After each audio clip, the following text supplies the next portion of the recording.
السلام علیکم ورحمۃ اللہ وبرکاتہ۔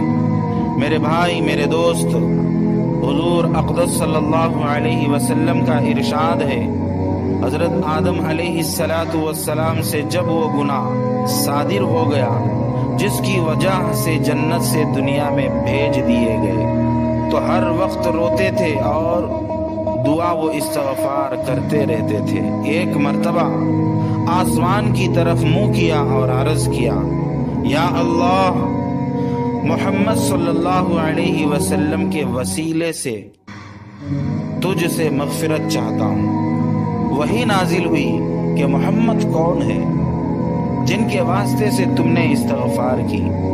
عرض کیا کہ جب آپ نے مجھے پیدا کیا تھا تو میں نے عرش پر لکھا ہوا دیکھا، لا الہ الا اللہ محمد الرسول اللہ، تو میں سمجھ گیا تھا کہ محمد صلی اللہ علیہ وسلم سے اونچی ہستی کوئی نہیں ہے۔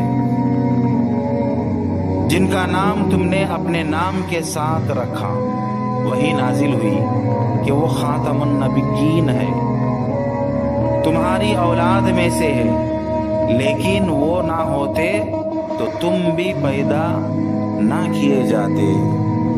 السلام علیکم ورحمۃ اللہ وبرکاتہ۔ میرے بھائی، میرے دوست،